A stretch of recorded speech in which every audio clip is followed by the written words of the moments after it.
कल मेरी अंत्येष्टि है। मुझे नहीं पता कि मुझे एक आवारा कुत्ते की तरह दफनाया जाएगा या मुझे एक सम्राट की तरह अंतिम संस्कार मिलेगा, एक पूर्व सम्राट। लेकिन सच में यह कोई फर्क नहीं पड़ता। मैं लकड़बग्घों की खरोंच की आवाजें सुन सकता हूं। वे मेरे दोस्तों और परिवार को खा रहे हैं। कुछ मेरे पैरों के ऊपर रेंग गया। वह क्या था? मैं मृत्यु से डरता नहीं हूं। मैं कुछ समय से इसके बारे में सोच रहा हूं। पिछले कुछ दिनों में हजारों लोग मारे गए हैं। कहीं समुद्र की गहराई में मेरा भाई कुंभा मरा पड़ा है, शार्कों द्वारा आधा खा लिया गया। कल मैंने अपने बेटे मेघनाद की चिता जलाई, या क्या वह परसों था? मुझे समय का कोई एहसास नहीं है। मैंने कई चीजों का एहसास खो दिया है। एक अकेला सितारा ब्रह्मांड की गहराई में जल रहा है, जैसे भगवान की आंख, शिव के तीसरी आंख की तरह। एक ऐसी आंख जो सब कुछ निगलने और नष्ट करने वाली हो। मेरी प्यारी लंका नष्ट हो रही है। मैं अब भी उस शहर की मुरझाई हुई राख को देख सकता हूं, जो कभी एक शानदार शहर था। मेरी राजधानी त्रिकोटा दुनिया का सबसे बड़ा शहर था। वह तब था जब बंदर मानव आया और उसे आग लगा दी। त्रिकोटा कई दिनों तक जलता रहा। दुकानें, घर, महल, आदमी, औरतें और बच्चे, सब कुछ जल गया। लेकिन हमने इसे फिर से बनवाया। लगभग हर सक्षम आदमी ने त्रिकोटा को फिर से बनाने में मदद की। फिर बंदर मानव अपने मालिकों के साथ आया और सब कुछ नष्ट कर दिया। हनुमान ने हमें ऐसा किया। बंदर मानव ने हमें मौत, विनाश और पराजय दी।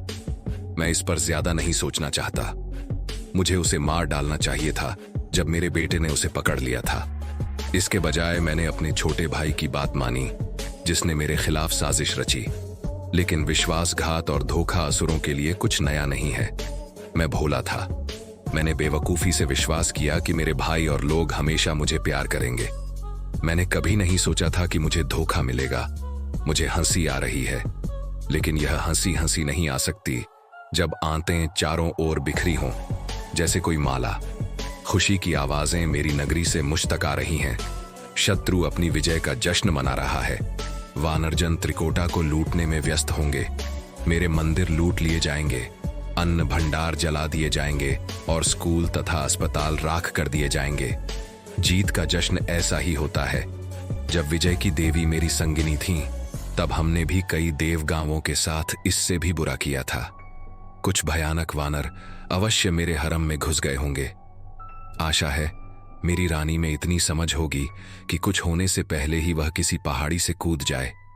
अब मैं कुछ नियंत्रित नहीं कर सकता। मैं मृत्यु की जलती सांस अपने चेहरे पर महसूस कर सकता हूं। गीदड़ आ चुके हैं। वे मेरे शरीर के किस भाग से खाने की शुरुआत करेंगे? शायद मेरी अंतड़ियों से, क्योंकि वे अभी भी लहूलुहान हैं। अगर मेरी छाती की ढाल का कोई हिस्सा किसी गीदड़ के गले में अटक जाए तो इस सोच पर मैं हंस देता हूं। एक गीदड़ मेरे गाल में दांत गड़ा देता है और मांस का एक टुकड़ा चीर कर निकाल लेता है। बस यह बाजी भी मैंने हार दी। उन्होंने मेरे चेहरे से शुरुआत की है। चूहे मेरे पैरों की उंगलियां कुतर रहे हैं। मैं रावण बहुत दूर आ गया हूं। अब मेरे पास लड़ने के लिए कुछ भी नहीं बचा है के लिए, सियारों के साथ इस लड़ाई को छोड़कर। कल जुलूस निकलेगा सड़कों के माध्यम से। वे मेरा सिर एक खंभे पर उठाएंगे और मेरे साथ परेड कराएंगे वही सड़कें जिन्होंने मुझे अपने शाही रथ पर दौड़ते हुए देखा था। मेरे लोग उमड़ पड़ेंगे इस तमाशे को डरावने और विकृत आनंद के साथ देखें। मैं अपने लोगों को अच्छी तरह जानता हूं। यह एक बड़ा शो होगा। एक बात जो मैं समझ नहीं पा रहा हूं वह यह है कि राम मेरे गिर जाने के बाद मेरे ऊपर आकर क्यों खड़े हो गए। वह वहां ऐसे खड़े थे जैसे मुझ पर अपना आशीर्वाद दे रहे हों। उन्होंने अपने भाई से कहा कि मैं संसार का सबसे विद्वान व्यक्ति और महान सम्राट हूं और कोई मुझसे शासन करने की कला सीख सकता है। मैं लगभग जोर से हंस पड़ा। मैंने इतनी अच्छी तरह शासन किया था कि मेरा साम्राज्य मेरे चारों ओर बिखरा पड़ा था। मैं अपने सैनिकों की जलती हुई लाशों की गंध महसूस कर सकता था। मैं अब भी अपनी गोद में मेघनाद के ठंडे और निर्जीव शरीर को महसूस कर सकता था। धू धू कर जलते त्रिकूट का तीखा धुआं मेरी इंद्रियों को कुंद कर रहा था। मैं अपने लोगों को इन दो योद्धाओं और उनके वानर सैनिकों से बचा नहीं सका और वह कह रहे थे कि मैं एक महान शासक था। मैं इस विडंबना को समझ सकता था। मैं अपने शत्रु पर हंसना चाहता था। उन मूर्खों पर हंसना चाहता था जिन्होंने मुझ पर विश्वास किया और जो अब मेरे चारों ओर बिना सिर, बिना अंग और निःजीव पड़े थे। मैं उन आदर्शवादी सपनों पर हंसना चाहता था जिन पर मैंने अपना साम्राज्य खड़ा किया था, सभी मनुष्यों की समानता के सपने। यह सचमुच हास्यास्पद था, लेकिन एक सम्राट का इस तरह मरना उचित नहीं था। मैंने कठिन परिश्रम किया था, देवताओं और उनके चुने हुए पुरुषों से युद्ध किया था। मुझे संदेह है कि स्वर्ग में उनके लिए कोई स्थान होगा जो हंसते हंसते मरते हैं। फिर जैसे ही अचानक यह शुरू हुआ था, वैसे ही चूहे और गीदड़ भाग खड़े हुए। एक छाया अंधेरी रात से भी अधिक काली मुझ पर आ गिरी। एक घुंघराले बालों वाला काला सिर मेरे अकेले तारे को मेरी दृष्टि से छिपा रहा था। क्या यह मैंने अपनी आंखें और चौड़ी करने की कोशिश की, लेकिन सूखे खून ने मेरी पलकों को चिपका दिया था। क्या यह राम का कोई तुच्छ सेवक है जो मेरा सिर काटकर इसे एक ट्रॉफी की तरह वापस ले जाने आया है? मैं उसे चेहरे पर देखना चाहता हूं, मैं उसकी आंखों में देखना चाहता हूं, अडिग और अटल अपने अंतिम क्षणों में। उस सिर और घुंघराले बालों में कुछ ऐसा है जो मुझे मेरे अतीत की याद दिलाता है। क्या मैं उसे जानता हूं? वह झुकता है और मेरे चेहरे को देखता है।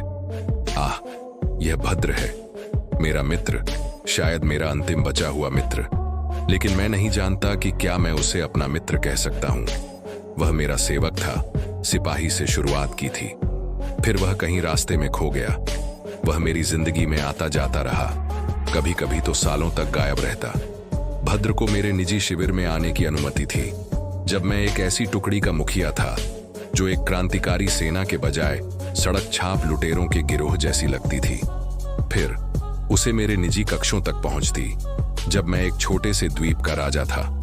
अंततः उसे मेरे शयन कक्ष तक पहुंच मिली, जब मैं पूरे भारत पर शासन कर रहा था। इससे भी अधिक भद्र को मेरे मन के अंधेरे कोनों तक पहुंचती वह हिस्सा जिसे मैंने अपने भाइयों, अपनी पत्नी, अपनी प्रेमिका, अपनी प्रजा और यहां तक कि खुद से भी छिपा रखा था। भद्र यहां क्या कर रहा है? पर मैं हैरान क्यों हूं? यह जगह तो ठीक उसी के लिए है जो छायाओं में घूमते हैं। मैं उसे सुबकते हुए सुन सकता हूं। भद्र भावुक हो रहा है। वह कभी न गुस्से में दिखता था, न उदास, न ही खुश। वह ऐसे पेश आ रहा था मानो वह बहुत भावुक हो, लेकिन मैं जानता था कि उसमें कोई भावना नहीं थी। और भद्र यह जानता था कि मैं यह जानता हूं। भद्र, मुझे यहां से ले जाओ, मुझे दूर ले चलो। मेरी शक्ति ने मेरा साथ छोड़ दिया। सच कहूं तो मुझे नहीं पता कि ये शब्द वास्तव में मेरे होंठों से निकले थे या मेरे गले में कहीं खामोश मौत मर गए। भद्र ने सिर हिला दिया। मुझे ठंड लग रही थी, बहुत अधिक ठंड। मेरी जिंदगी धीरे धीरे मुझसे दूर जा रही थी। फिर भद्र ने मेरा सिर अपने सीने से लगा लिया। मैं उसकी पसीने भरी गंध महसूस कर सकता था।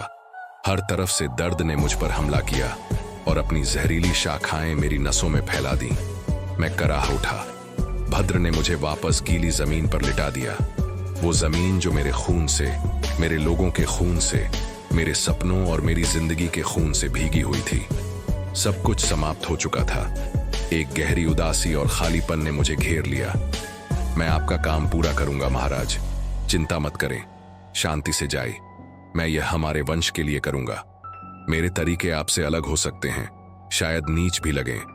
मैं भी कभी योद्धा था, लेकिन अब मैं बूढ़ा हो गया हूं। अब मुझे हथियारों से डर लगता है, युद्ध से भयभीत हूं। मैं तो अब किसी बच्चे को भी चोट नहीं पहुंचा सकता। फिर भी मेरे तरीके घातक होंगे। मैं आपके लिए, अपने लिए और हमारे विनाश को देखने वाले इस वंश के लिए प्रतिशोध लूंगा। राम मुक्त नहीं होगा। उसने जो किया है उसके लिए उसे कीमत चुकानी होगी। मुझ पर विश्वास करें और शांति से जाए। मैंने भद्र की ज्यादातर बातें नहीं सुनी, लेकिन अजीब बात यह थी कि फिर भी मैं सहज महसूस करने लगा और इस दुर्गंधयुक्त असुर से दूर होकर अपने बचपन में खो गया। हजारों दृश्य मेरे सामने उमड़ पड़े। मेरा प्रारंभिक संघर्ष, प्रेम और परित्याग का दर्द, बिछड़ना, युद्ध और संग्राम, संगीत और कला, ये सभी बिना किसी क्रम के मेरे मन में कौंधने लगे, जिनका कोई स्पष्ट अर्थ नहीं था। निरर्थक, जैसे जीवन स्वयं। मैंने महसूस किया कि भद्र मेरे पैर छूने के लिए झुका, फिर चला गया।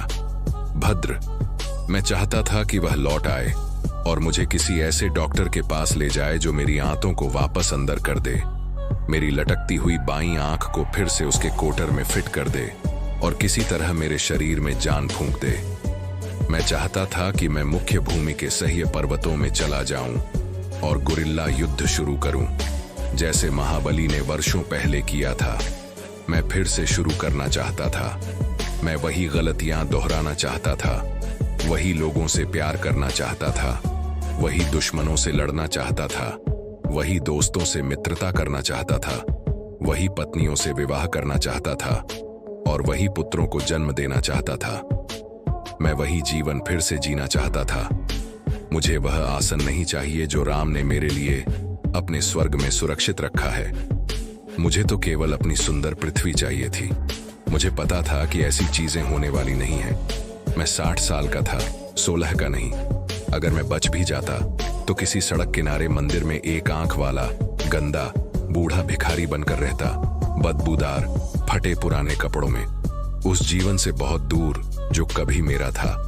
मैं अब मरना चाहता था। मैं चाहता था कि यह सब खत्म हो जाए। मैं बस चला जाना चाहता था। जलते हुए शहर अपनी चिंता खुद करे, असुर अपनी लड़ाइयां खुद लड़े और देवताओं के साथ ही नष्ट हो जाएं।